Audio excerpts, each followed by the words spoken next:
글로벌 증시 너무나 시장 좋습니다. 지금 미국 의회에서도 부양책 타결에 합의를 했고요. 그리고 지난주 FOMC 회의와 더불어서 테슬라의 S&P 500 지수 편입. 정말 미국에선 계속해서 크리스마스 선물이 연이어서 배송이 되고 있는데요. 자, 이러한 가운데 연말과 연초 전략 어떻게 세워보면 좋을지 오늘도 든든한 한 분과 함께 해보도록 하겠습니다.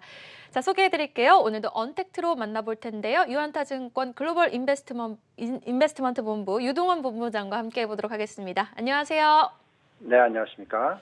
네, 지난주 뉴욕 증시 쉬어갔다고 하지만 나스닥이 주간으로 3%나 상승을 했습니다. 지난주 뉴욕 증시 어떻게 보셨나요? 네, 지금 지난 12월 20일이 선물 만기일이었죠. 선물 만기가 자연스럽게 지금 지나갔습니다. 어떻게 보면 이제 선물 만기까지는 좀 쉬어가야 된다라는 얘기를 해드렸고, 이게 이제 공포와 탐욕 지수가 워낙 많이 올라와 있는 상황에서 좀 쉬어가는 것이 필요했었는데, 실질적으로 시장도 좀 상승하다가 좀 주춤하고 이런 식의 모습을 보여주기도 했었습니다. 지금 지난 한 주 동안의 흐름을 보시면 다우존스가 0.4% 상승했고 S&P가 1.25%, 나스닥과 스몰캡 같은 경우에 3% 이상 상승을 하는 모습 보여줬었습니다.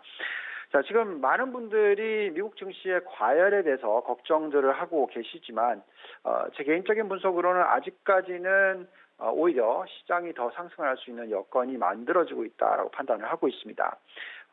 우선 다시 한번 이 공포와 탐욕 지수를 보면서 말씀을 드리면은요. 지지난주까지만 하더라도 이 공포와 탐욕 지수가 거의 93까지 치솟는 그런 모습을 보여주면서 다들 좀 우려스러운 어떤 과열 현상이 아닌가라고 걱정을 했습니다만 지난 한 일주일 동안에 어느 정도 시장은 상승을 했지만 기본적으로 선물 옵션 만기일이 지나가면서 오히려 탐욕 부문은 많이 사라진 그런 상황이 되겠습니다. 지금 현재 63까지 내려왔고요.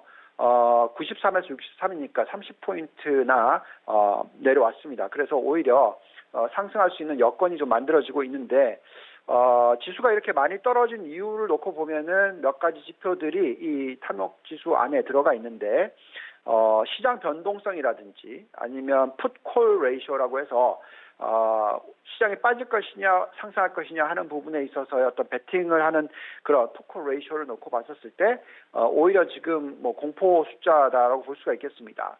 또한 아까 여기 지금 나오고 있는데 이 빅스 지수의 평균 지수도 많이 하락해 있는 상황이 되겠습니다. 그래서 미국 증시가 오히려 지금 걱정스럽다라고 걱정을 하시고 계시지만 오히려 더 연말 랠리를 보여줄 수 있는 그런 환경이 만들어지고 있다라고 판단하고 있습니다.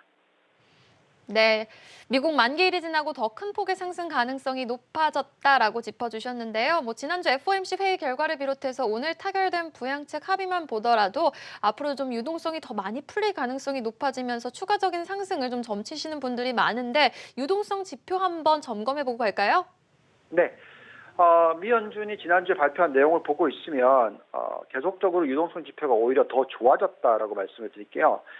지지난주만 하더라도 계속적으로 높은 M1 증가율이었지만 M2 증가율은 오히려 하락하는 모습 보여줬었고 미 연준의 대차 재정표는 별로 늘어나지 않았던 모습 보여줬었지만 지난주만 하더라도 큰 폭의 또 변화가 있었는데 오히려 유동성이 더 풀리는 모습입니다. 여기에 이제 미 연준 대차 대표 숫자가 나오고 있는데 보시면 지난주 한 주만 0.1조 달러가 더 늘었어요. 그렇기 때문에 이제 과거 금융위기 때 대비해서 2.5배, 2.6배나 더 늘어나는 그런 모습 보여주고 있습니다. 여기에 이제 M1 증가율을 한번 보시면은 2주 연속으로 65%대 이상이 나오고 있어요. 오히려 더 올라가서 지금 65.65%나 증가하는 모습 보여주고 있습니다. 더 중요한 부분은 M2 증가율인데요. 주식시장에 있어서 M2 증가율이 더 중요합니다. 지금 M2 증가율을 보시면 25.98%, 거의 26%에 도달하는 모습, 25%대 초반에서 24%대 초반으로 떨어졌다가 다시 지난주에는 26%대로 급증하는 모습 보여주고 있습니다. 자, 이런 식으로 전체적인 유동성 지표가 계속 아주 좋게 나타나고 있다라고 말씀을 드리겠습니다. 자, 이런 상황에서 지금 미국 증시를 유동성 지표만 놓고 얼마 정도 더 상승할 수 있는지를 우리가 항상 들여다보는데요. 지금 계산해 보니까 추가적으로 앞으로 한 6개월 정도를 놓고 봤었을 때 13.7% 정도 상승할 수 있는 여력, 즉 S&P 500은 4,200포인트 돌파, 또 나스닥은 14,500포인트 돌파할 수 있는 그런 여건이 만들어지고 있습니다. 또 장기적인 숫자로 놓고 봤었을 때 역대 최고치의 돌파를 생각한다면 뭐 나스닥은 2만 포인트 돌파, 뭐 S&P 500은 4,800포인트 돌파, 이 가능성도 열려 있습니다. 그래서 어쨌든 단기적으로 연말 랠리, 또 연초 랠리가 일어날 수 있는 환경이 지금 유동성으로서 나타나고 있다라고 말씀을 드리겠습니다. 네, 이렇게 본부장님의 긍정적인 시장 뷰는 이번 주에도 변하지 않았는데요. 자, 이렇게 큰 틀에서 상승을 좀 예단하고 계시지만 사실 단기 조정을 받다가 오를 수도 있는 거잖아요. 워낙 지금 최고가 랠리를 이어가고 있는 과매수 구간인 만큼 2, 3월까지는 좀 지지부진한 장세가 연출될 수 있다라고 보는 시각도 좀 있더라고요. 이 부분에 대해서는 어떻게 생각하세요? 네, 결국은 앞으로 추가적으로 이제 미국 증시가 얼마나 오를지 하는 부분에 있어서는 아까 센티먼트 지표, 그러니까 공포 탐욕 지수가 좋아 보이기 시작했죠. 여기에 이제 유동성은 워낙 풍부합니다. 그래서 이 두 가지 요소가 좋게 보이는데, 그러면 이제 추가적으로 상승을 하려면 어떤 펀더멘탈적인 부분이 뒷받침돼야 되는 부분도 있습니다. 그런데 요즘 코로나19 사태 때문에 다들 좀 걱정을 많이 하고 있죠. 경기 회복이 일어나지 않는 게 아니냐, 아니면 뭐 전체적으로 흐름 자체가 펀더멘탈이 회복 못하는 게 아니냐, 더블 딥으로 가는 게 아니냐, 뭐 이런 얘기들을 하십니다. 그래서 결국은 내년도의 컨센서스, 내년도의 이익 추정치들이 어떻게 변하느냐가 굉장히 중요하겠는데요. 만약에 이 숫자가 만족스럽지 못하다, 그러면 조정이 일어날 수도 있겠습니다. 그런데 지금 글로벌 전체 증시에 대한 펀더멘탈 한번 볼게요. AC 월드라고 해서 글로벌 대표 지수가 있죠. 이 지수의 지금 이익 증가율이나 전반적인 흐름을 보시면 2019년 가운데 하나 더 넘겨주시죠. 2020년으로 한번 보시면은 올해는 마이너스 성장률이었습니다만 내년도 2021년도 보시면 이익 증가율이 16.64%, 그리고 또 2022년에는 13.8% 이렇게 큰 폭의 두 자릿수 증가율을 향후 2년 동안 보여줄 거다라고 나오고 있습니다. 여기에 PER도 올해는 24배인데 내년에는 21배로 뚝 떨어지고요. 또 2022년에는 18배로 뚝 떨어진다라고 나오고 있습니다. 그만큼 펀더멘탈이 지금 좋아질 거다라는 예상이 들고요. 여기에 우리가 돌려보는 잔존가치 모델상의 AC월드가 앞으로 6개월 안에 어느 정도 상승할 수 있는지를 보면 앞으로 한 5%대는 충분히 상승할 수 있다라고 나옵니다. 그래서 앞으로 단기적으로 5% 정도 펀더멘탈적인 추가적인 상승이 일어날 수 있다라는 부분을 말씀을 드리겠습니다. 여기서 이제 AC월드 말고 그러면 이제 미국의 S&P 500을 놓고 말씀을 드릴게요. S&P 500 지수 한번 보겠습니다. 지금 이익 증가율이 올해 좀 많이 안 좋았었어요. 한 장 더 넘겨주십시오. 2020년도 숫자를 보시면은 이제 마이너스 숫자였는데 2021년도 보시면은 13.5% 증가할 거다라고 나오고 있고요. 또 그 다음 해 2022년은 14% 증가할 거라고 나오고 있습니다. 또한 배당 수익률도 내년도에 2.1%, 내후년에 2.4%. 지금 미국의 10년 국채 금리가 1%가 안 되죠. 즉 배당 수익률이 2배 이상 수준이 나올 거다라고 예상이 듭니다. 여기에 PER도 보면 상대적으로 22배 이 수준까지도 떨어져 있다라는 게 중요할 것 같아요. 과거에 24배까지 올라가는 모습 보여줬었거든요. 그때가 금리가 2%대였습니다. 근데 지금 금리가 1% 미만이니까 오히려 과거 고점을 더 뚫고 올라갈 수 있는 가능성도 충분히 상존한다라고 생각이 듭니다. 그래서 PER 개념을 놓고 봤었을 때 앞으로 미국 증시가 적어도 한 9% 정도 단기간에 더 올라갈 수 있는 여건이 만들어지는 게 아니냐라고 판단하고 있고요. 그렇기 때문에 지금같이 어떤 경기 침체 우려에 있어서의 조정이 있다면 이를 좋은 투자 기회로 삼으실 필요가 있다라고 펀더멘탈적인 부분으로서도 말씀을 드리겠습니다. 네, 이렇게 긍정적인 예단 해주셨고요. 또 오늘 우리 시장 마감 보셨죠? 시장이 정말 쉴 틈을 두면 큰일 날 것 같이 오릅니다. 코스닥도 한번 사상 최고가를 경신을 했는데요. 이렇게 뜨거운 글로벌 시장, 국가별로 잔존가치 모델 상승 여력은 얼마나 되는지 또 궁금합니다. 네. 자, 우선 미국부터 좀 짚어봐야 될 것 같습니다. 미국은 많이 상승을 했기 때문에 좀 쉬어가야 된다, 뭐 이런 걱정들. 또 최근에 이제 코로나19 사태가 굉장히 심각하다, 뭐 이런 부분들의 걱정. 한국도 오늘 그 거리두기 3단계까지 올라가는 게 아니냐, 뭐 이런 걱정까지 했었죠. 자, 그런 걱정들을 하면서 시장의 어떤 조정에 대한 빌미를 가지고 올지 않을까 라는 우려가 있었지만 실질적으로는 시장은 계속 상승을 하고 있습니다. 지금 한국 증시도 오늘 또 상승을 했고요. 미국 증시도 오늘 조금 쉬어갈 수는 있습니다만 앞으로 추가적인 상승을 할 수 있는 여건이 만들어질 수 있다고 생각합니다. 그런데 지금 중요한 것은 어떤 업종과 어떤 지수를 투자해야 되는 게 중요할 것 같은데요. 지금 미국 증시를 놓고 보면 적어도 나스닥 100기업, 가장 대표적인 성장주들, 그 다음에 러셀 2000, 중소형주들을 포함시켜 놓은 이 지수들. 그래서 양쪽의 어떤 이 바벨 전략이라고 해서 가장 대표적인 큰 기업들, 그리고 또 가장 중소형주들, 이렇게 투자를 양쪽으로 하실 필요가 있다라고 말씀을 드리고 있습니다. 그렇기 때문에 지금 미국 증시에 있어서는 글로벌 투자에 있어서 큰 비중을 계속 가져가셔야 되고, 특히 나스닥 100과 러셀 2000에 초점을 맞추다라는 말씀을 드리고 있습니다. 자, 그 이외의 선진국을 보시면 독일 닥스가 정말 매력이 있다라고 나오고 있어요. 지금 독일 닥스의 이익 증가를 보시면 2021년이 자그마치 29%가 될 거다라고 지금 나오고 있고, P 멀티플은 15배까지도 큰 폭으로 하락을 할 거다라고 지금 나오고 있습니다. 자, 이런 상황이라면 당연히 독일 관련된 지수에 투자가 필요한데요. 독일 닥스 지수를 추종하는 ETF들, EWG라든지 DAX라든지 또 중소형주인 EWGS라든지 이런 쪽에 초점을 맞추실 필요가 있다고 생각하고 있고요. 지금 저희가 잔존가치 모델상 상승 여력을 한번 돌려보니까 독일의 상승 여력은 16.4%로서 선진국 중에서 가장 높은 국가 중에 하나로 올라오고 있고요. 아까도 말씀드렸지만 이익 증가율 29%, PER이 15배, 그리고 PBR이 1.5배, 배당 수익률은 3.2배나 되고 ROE는 9.7%까지 거의 10% 가까이 상승하는 그런 모습 보여주고 있습니다. 자, 그 다음은 이제 신흥국을 봐야 되겠는데요. 신흥국도 지금 상대적으로 굉장히 매력 있는 모습을 보여주고 있어요. 그 중에서 가장 좋게 나오는 것이 대만 가권 지수입니다.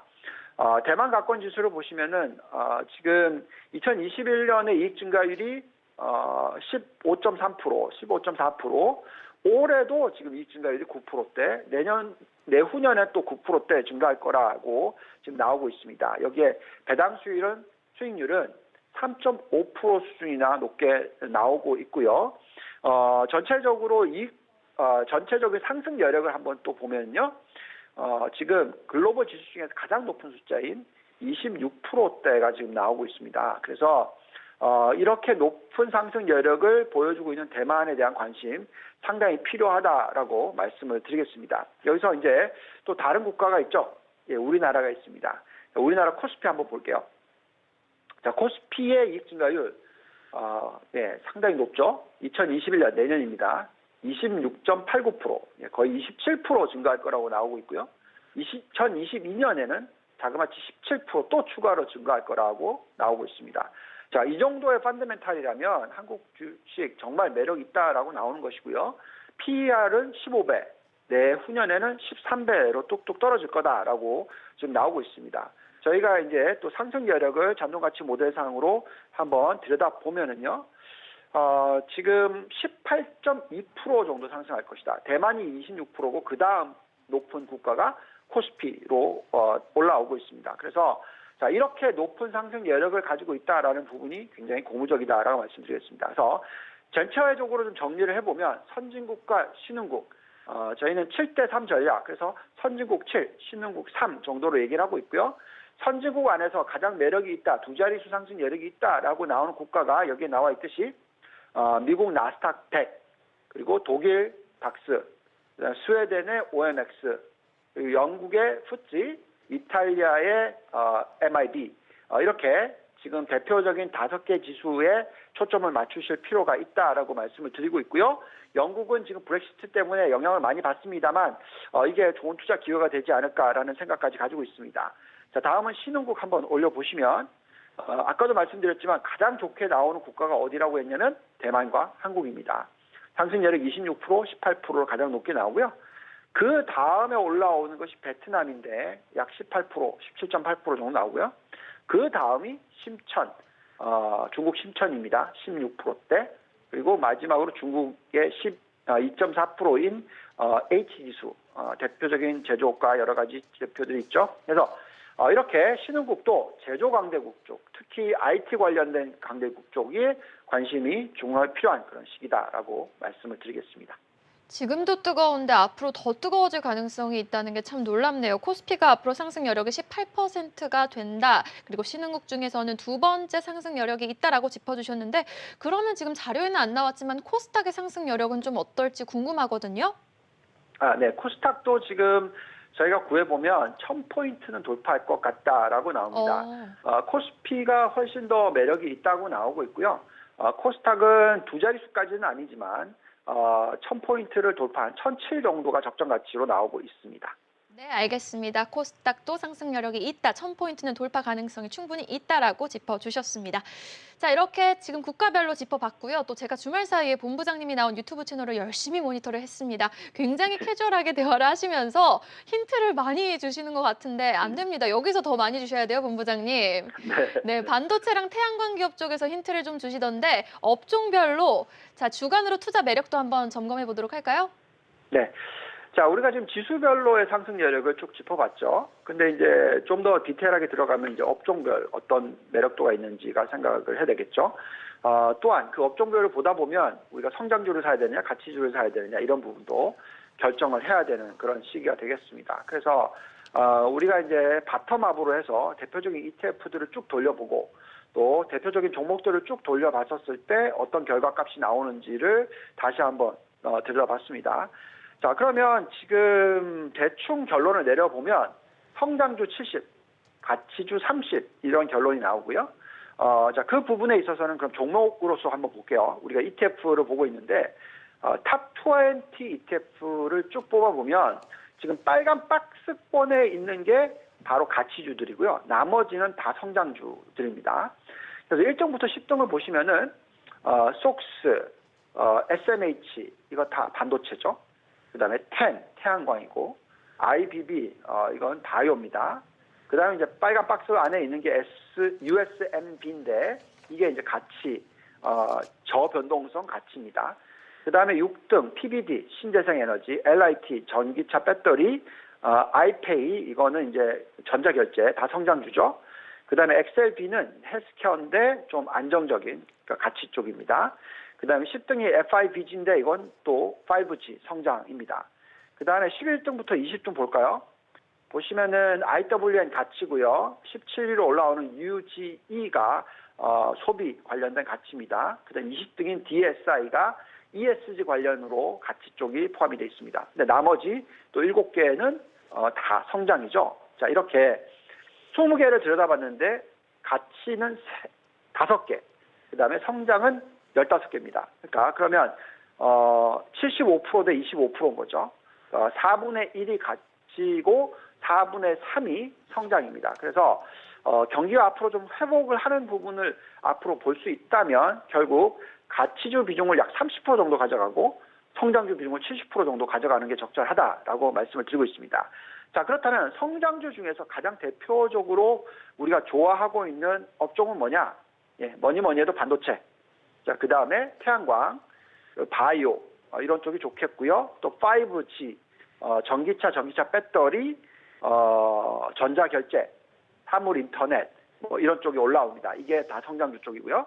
그럼 가치 쪽으로 올라오는 건 뭐가 있느냐? 당연히 저변동성 ETF가 있겠고 또 그 이외에 헬스케어 쪽 있겠고요. 또한 중소형 가치주, 그 다음에 ESG 이렇게 이런 업종들이 중요합니다. 그래서 전체적인 흐름 자체는 성장주와 가치주 7대3 여기 안에서 이런 대표적인 업종들에 대한 관심이 중요하다는 말씀을 드리겠습니다.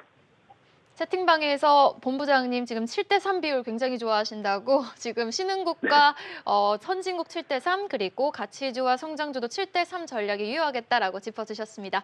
자, 이렇게 위험자산 이야기 자세히 나눠봤으니까요. 안전자산 또 주간으로 점검을 해봐야겠죠. 약달러 흐름 지속되고 있습니다. 미국에선 돈을 더 풀게 됐으니 당분간은 이 추세가 지속될 것으로 보이는데요.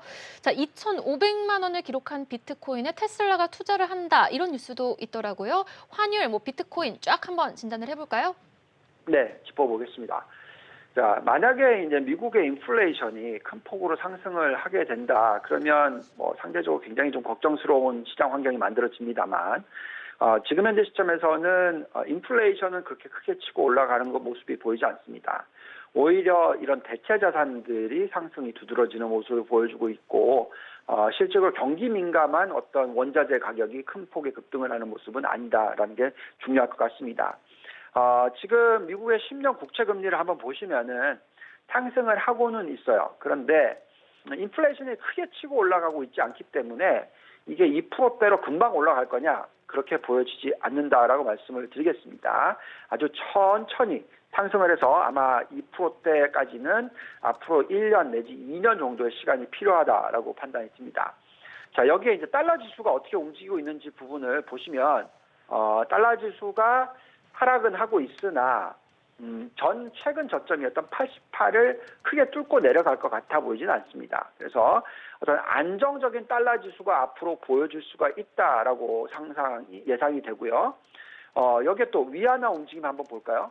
위안화도 지금 계속해서 절상을 하고 있습니다만 이제 손을 쭉 그어보면 이제 바닥을 좀 다지는 모습 정도가 나오고 있죠. 또 위안화뿐만이 아니라 원화의 흐름도 한번 보실까요? 보시면 바닥을 다지고 최근에 또 좀 올라왔었죠. 1,100원대 위로 올라오는 모습 보여주고도 있습니다. 그래서 이렇게 전체적인 흐름 자체는 이제 환율이 그렇게 크게 시장에 영향을 미치지는 않을 것 같다라는 게 중요할 것 같고요. 그래서 전체적으로 환율에 대해서는 좀 안정적으로 보시면서 투자에 임하시는 것이 좋겠다고 말씀을 드리겠습니다. 자, 여기서 그렇다면 환율은 안정적이고 유동성은 풀어놨고 아까 처음에 봤었을 때 이 M1 증가율이 자그마치 65%가 된다고 말씀을 드렸죠. 이렇게 높은 유동성을 풀고 있으면 당연히 화폐 가치가 떨어지고 수밖에 없습니다. 그래서 최근에 금 가격의 움직임, 비트코인 가격의 움직임, 뭐 이런 것들을 보고 있으면 상당히 놀랍죠. 물론 몇 달간의 이 금 가격이 좀 조정을 받기도 했습니다만 최근에 다시 올라가기 시작했고 오늘 숫자 보니까 1,900달러 다시 뚫고 올라가는 모습 보여주고 있습니다. 그다음에 주말에 비트코인 가격, 저기 24,000불을 뚫고 올라가기도 했었죠. 보시면 2018년 고점을 뚫고 올라갔어요. 거의 뭐 24,000불을 뚫고 올라가는 모습까지도 보여줍니다. 또 오늘 보니까 은 가격도 지금 4%대 폭등을 하고 있습니다. 자, 이런 식으로 유동성을 정말 많이 풀어놨기 때문에 이 유동성은 당연히 화폐 가치가 떨어지는 쪽으로 가게 되면 대체 자산의 상승이 올라올 수밖에 없습니다. 이게 원자재 쪽으로 쭉 들어가는 거라기보다는 오히려 이런 대체 자산 쪽으로 돈이 흘러 들어가는 모습 보여주고 있고요. 거기에 가장 대표적인 세 개의 자산이 바로 금, 은, 그리고 비트코인 이렇게 나오고 있습니다. 그래서 앞으로 이쪽 비중은 어느 정도 들고 가시면서 전체적인 화폐 가치에 대한 헤징 차원에서 꼭 들고 가셔야 된다고 말씀을 드리겠고요. 현금 비중만 들고 가시면 어떻게 보면 가치가 하락하게 되는 것이니까 조심할 필요가 있고 이런 대체 자산을 활용하시다라는 말씀을 드리겠습니다. 그럼 사실 본부장님 투자 성향이라면은 지금 시점에서 위험 자산도 매수 시점이고 안전 자산도 매수 시점이라는 건데 어떻게 좀 전략을 짜보는 게 좋을까요? 포트에서는. 네, 사실 안전 자산이라고 하면서 저희가 채권은 사라고 얘기 안 하고 있죠. 네, 그래서 전체적으로 주식을 많이 들고 가시고 그다음에 채권 비중은 금리가 앞으로 올라갈 확률이 더 높습니다. 빠르게 올라가지는 않더라도 천천히 올라갈 확률이 높고요. 그렇다면 지금 금리가 정말 낮죠. 그렇기 때문에 채권은 고평가되어 있다고 판단하고 있습니다. 그래서 안전자산 중에서 채권을 들고 가라는 얘기가 아니라 안전자산 중에서 대체 자산을 들고 가라는 얘기죠. 현금 대신에 금이나 은 그리고 비트코인 이렇게 본다고 하면 보통 현금 자산을 많이 들고 갈 때 아무리 많이 들고 가더라도 20% 정도만 들고 가시면 됩니다. 그래서 주식 80, 금, 대체 자산 20 이런 전략이 적절하다라고 말씀을 드리고 있습니다. 네, 꼼꼼한 전략 감사합니다. 본부장님과는 여기서 인사드리도록 하겠습니다. 메리 크리스마스요, 본부장님. 지금까지 유한타증권 감사합니다. 글로벌 인베스트먼트 유동원 본부장이었습니다.